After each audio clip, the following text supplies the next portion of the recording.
થવું નહીં પહેલી વસ્તુ. પણ અમારી એક ભલામણ છે તમને કે તમે જોઈ વિચારીને કરજો. અને તમારે હેરટ કરવાની પોષ હોય, સમાજનું ધ્યાન રાખવાની પોષ હોય, 50 કિલોમીટર ગાડી લઈને તમારે જવું પડશે. જે સમાજ તમને જે આ સમાજના બસ તમે એમ કહો કે મારે અત્યારે હવે રાત છે, હું નહીં જો આ ચાલશે નહીં જો અમે નહીં રહેતા. એનું કારણ શું છે કે ઘરે તમારે નાખવા પડે છે. એમ બસ તમે તે લુગડા કાઢી નાખો તો અઠવાડિયામાં પ્રમુખ તમને બદલી નાખવામાં આવશે. એટલે જે વ્યવસ્થા કરો એ અમે કજો સમાજથી હેરટ કરવાની છે. અને આપણે આપણા હાતલપુર તાલુકા પૂરતું એક તો પહેલું કામ એ કરવાનું છે પ્રમુખ થયા પછી કે આપણે આપણા હાતલપુર તાલુકાની એક કમિટી બનાવો 11 જણાની અને ગમે એ બેંકમાં ખાતું ખોલાવો. અને સમાજના બંધારણમાં હજી આ જે વધઘટ થાય છે ને એ નથી ચલાવવાનું.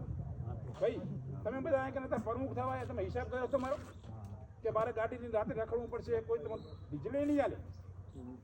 સમાજનો હશે, બીજી સમાજનો ડકો હશે, તમામ વસ્તુ જો તમારે હેરટ કરવાની પોષ હોય તો જ તમે આમાં કહેજો. જેટલા દાવેદાર છે ત્યાં નામ જાહેર કરો, સમાજને સારું લાગશે એ કરશે. કોઈની ભલામણ ચલાવવામાં આવશે નહીં.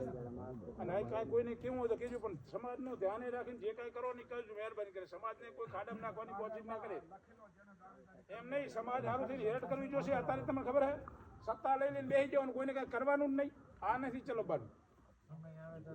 એમ નહીં, સમાજ નહીં, સમય તો આવે પણ આપણે જવાબદારી પોતપોતાના કામની લેવી પડે. પ્રમુખ તરીકે એનું આપણે સ્વીકારવું પડે.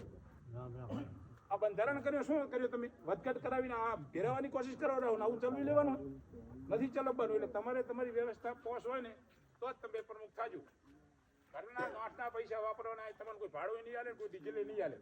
અને 100 કિલોમીટર સુધી ગાડી લઈને તમારે જવાની પોષ હોય ને તો જ આ તમે પગલું ભરજો. રહી વાત પ્રમુખ અને જેટલા દાવેદાર એટલા નામ જાહેર કરો અને સમાજને સારું લાગે એ કરો.